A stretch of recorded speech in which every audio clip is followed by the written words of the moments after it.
اعوذ باللہ من الشیطان الرجیم بسم اللہ الرحمن الرحیم۔ دوستو، آپ دیکھ رہے ہیں ورسٹائل ٹی وی اور میں ہوں محمد کاشف چشتی۔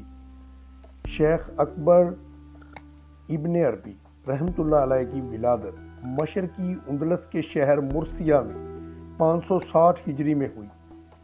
آپ رحمۃ اللہ علیہ کا مقام و مرتبہ بہت بلند ہے۔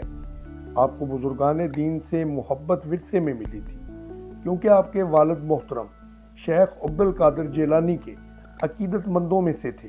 شیخ ابن عربی کا علمی مقام و مرتبہ بہت بلند ہے۔ آپ کا خاندان اپنی شرافت، جاہ و جلال اور زہد و تقوی کی وجہ سے ممتاز حیثیت رکھتا ہے۔ آپ بہت تھوڑی عمر میں اپنے خاندان کے ساتھ مرسیہ سے اندلس کے دارالخلافہ میں تشریف لے آئے اور 598 ہجری تک وہیں مقیم رہے اور علم و ادب میں نام پیدا کیا۔ آپ کے پاس قادری سلسلے کا خرقہ تھا اور علم و معرفت کا آخری کنارہ سمجھے جاتے تھے۔ آپ کا نام محی الدین ابن عربی تھا۔ مغرب میں آپ کو ابن سراقہ اور ابن العربی بھی کہتے ہیں۔ آپ کے والد محترم آپ نے زمانے کے پایا کے بزرگ تھے۔ آپ نے اندلسی صوفیہ کرام سے استفادہ حاصل کیا اور صوفیہ کی خدمت میں بہت ہی وقت گزارا۔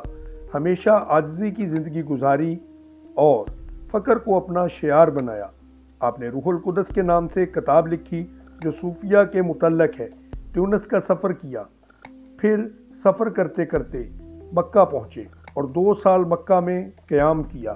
وہاں پر آپ کی ملاقات بہت سے شاعروں کے ساتھ ہوئی اور شاعری میں بھی اپنا نام پیدا کیا اور شاعری میں تصوف کو بیان کیا۔ بعد ازاں کونیا بھی سفر کیا اور پھر حلب کی طرف ہجرت کر گئے۔ 620 ہجری میں دمشق میں تشریف لے گئے اور وہیں انتقال ہوا۔ دوستو، اگر آپ کو ہماری یہ ویڈیو پسند آئی ہو تو ہماری ویڈیو کو لائک کریں، ہمارے چینل سبسکرائب کریں اور بیل آئیکن کو بھی دبا دیں تاکہ ہماری ہر نئی آنے والی ویڈیو کا نوٹیفیکیشن آپ کو موصول ہوتا رہے۔ شکریہ۔